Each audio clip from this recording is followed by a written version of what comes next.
Ngomongin pergantian tahun, biasanya orang pada hiruk pikuk bikin yang namanya resolusi tahunan.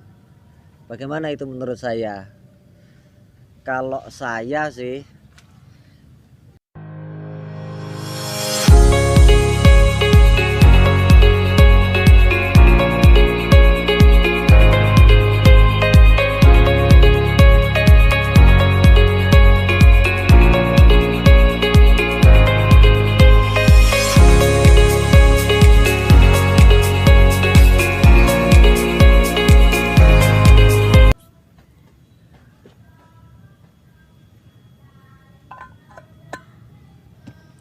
halo, salam senja untuk semua sahabat-sahabat traveler dan sahabat-sahabat entrepreneur di manapun Anda berada.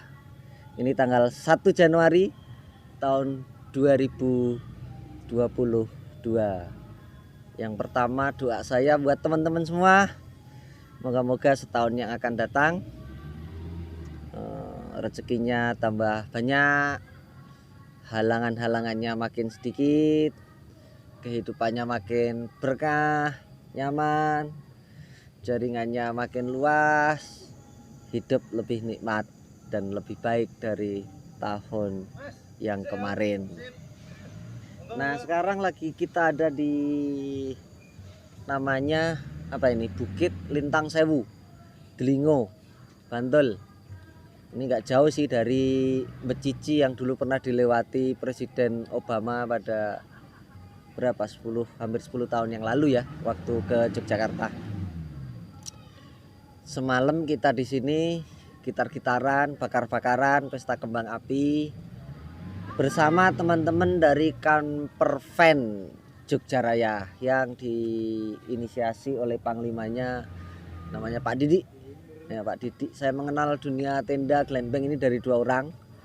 Satu dari Om Diandono, Planet Adventure, dan yang kedua dari Pak Didi, nih apa, Campervan Indonesia, chapter Jogja.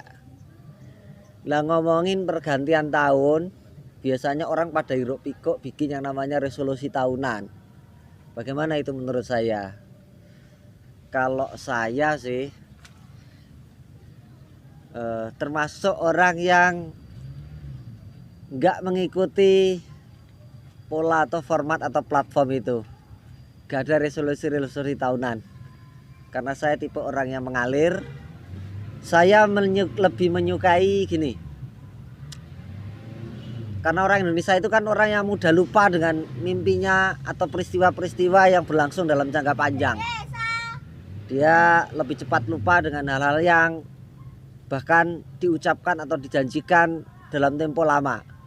Maka untuk kultur kita, habit orang Indonesia, termasuk saya sendiri, saya lebih menyukai kita mengalir dalam langkah-langkah pendek gitu ya. Ya udah, dikerjakan aja yang bisa dikerjakan hari ini, minggu depan, 2 minggu depan gitu. Nggak usah mikir setahun mau apa ya. Yang di depan mata bisa dilakukan.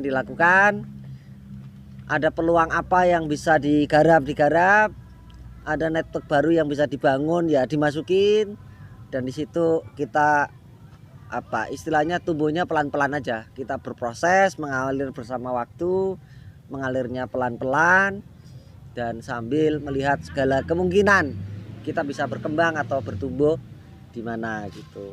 Jadi itu yang pertama, ngalir aja deh, pilih sesuatu yang bisa di depan mata dikerjakan yang baik-baik, coba istiqomah di situ, lalu ditumbuhkan, dikembangkan pelan-pelan saja.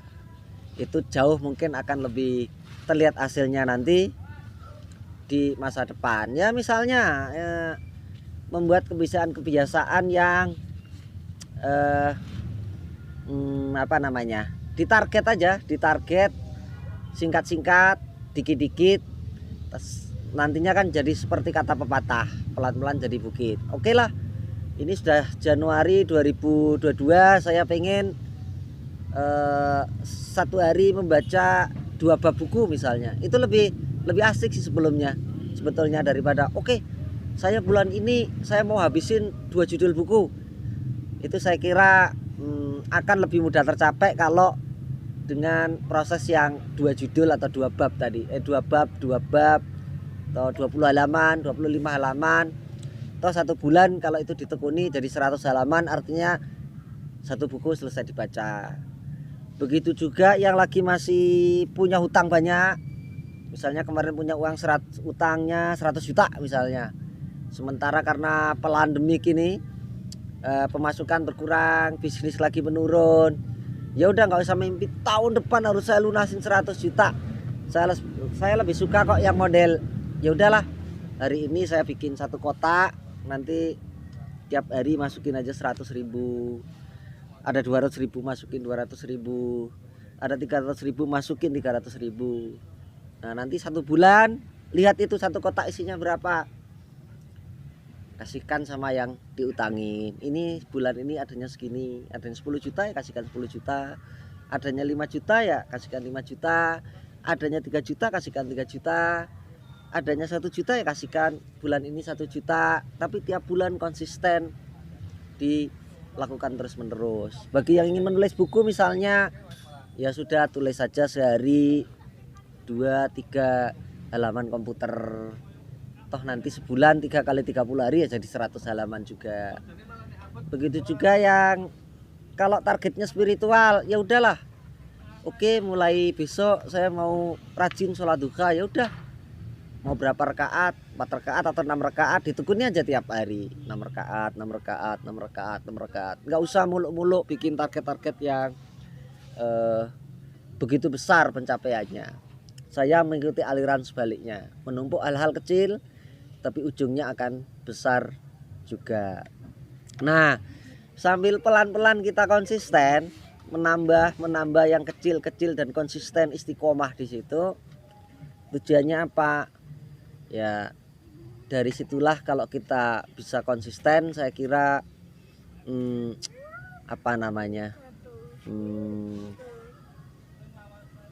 menjadi habit. Kalau sudah di habit, nanti akan jadi intuisi, menjadi insting, dan itu berlangsung dengan secara otomatis di sistem mekanisme tubuh kita. Jadi kalau nanti kita tidak laksanakan, ada yang gak enak gitu. Nah,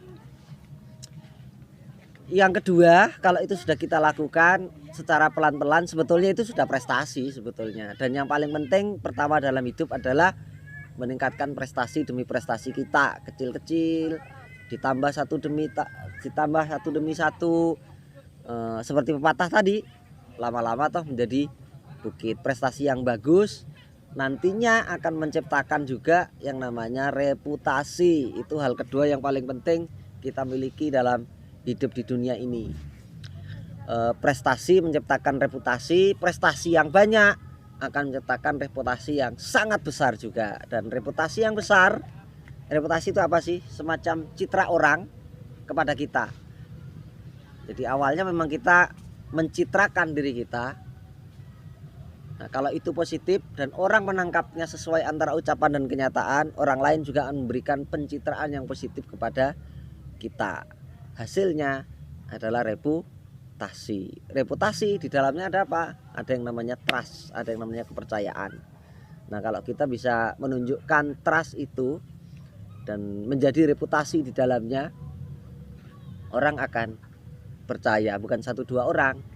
Karena sesuatu yang buruk atau sesuatu yang baik yang diketahui oleh 1 orang, 2 orang, itu seperti virus, akan menular juga ke banyak orang. Dan citra kita, reputasi kita, trust kita juga akan semakin besar. Dan kalau trust kita besar, saya kira apa-apa saja akan mudah datang. Apa yang kita butuhkan, entah itu bentuknya modal, dukungan, jaringan, support system, atau apapun, akan dengan sendirinya orang akan bantu kita. Karena orang tahu kita adalah sosok atau personil yang bisa dipercaya, yang trustnya, track recordnya jelas, yang reputasinya itu tidak diragukan lagi.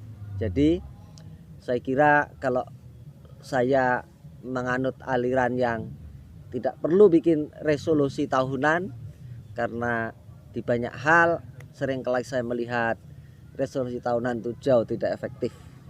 lebih baik kita berproses step by step, tapi setiap waktu kita bertumbuh dan berkembang, dan itu menjadi prestasi kita.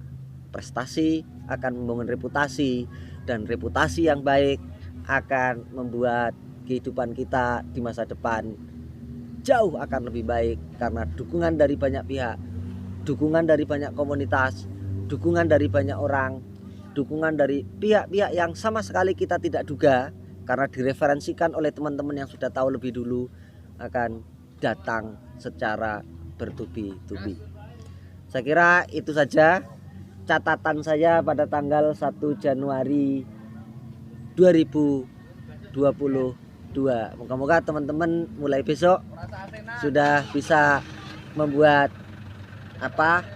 langkah-langkah baru, kecil-kecil tapi konsisten, istiqomah, dan kelak akan menjadi sesuatu yang besar. Dan di akhir tahun 31 Desember 2022 nanti kita akan terkejut dengan sendirinya. Wow, ternyata saya sampai di sini ya. Jadi jangan lupa yang masih punya hutang, pelan-pelan dibayar, dan saya berdoa agar cepat hutangnya lunas dan tak terasa 1 tahun ternyata benar-benar bisa lunas. Yang punya target menulis buku bisa mulai menulis 1 halaman, 2 halaman, 3 halaman setiap hari, dan 6 bulan kemudian sudah terkumpul sekian ratus halaman dan sudah bisa diterbitkan, dan itu menjadi prestasi baru di tahun 2022. Begitu juga yang pengen punya skill baru, berlatihlah pelan-pelan dari sekarang, dan mungkin 2 bulan, 3 bulan atau 6 bulan ke depan skill itu sudah bisa menjadi ekspor, dan kalau kemudian dipraktekkan atau dijual itu sudah menjadi uang atau tambahan penghasilan. Dan saya kira peluang kita di tahun 2002 ini akan banyak kalau kita bisa menggali hal-hal yang kecil, yang sepele, tapi kita bisa konsisten di situ. Itu saja edisi tahun baru 2022 dari kanal Ebo. Jangan lupa bahagia dengan 3 cara yang sudah sering kita lakukan. Apa itu? Kita ngopi, udut, lalu traveling. Atau dalam traveling kita sambil ngudut, sambil ngopi. Kenapa traveling? Karena di dalam traveling kita akan ketemu dengan tempat-tempat baru, ketemu dengan orang-orang baru, ketemu dengan komunitas-komunitas baru, dan dengan ketemu orang baru, komunitas baru, dan tempat baru gitu akan kita mendapatkan ilmu baru, hikmah kehidupan baru, dan inspirasi kehidupan yang baru yang bisa membuat kita, hidup kita, kehidupan kita bertumbuh, berkembang jauh lebih berkualitas di masa depan. Itu saja. Jangan lupa like, comment, and share kalau ini dianggap bermanfaat untuk diketahui lebih banyak orang. Sampai jumpa di kanal Travel Ebo selanjutnya. Salam senja. Assalamualaikum warahmatullahi wabarakatuh. Sukses selalu.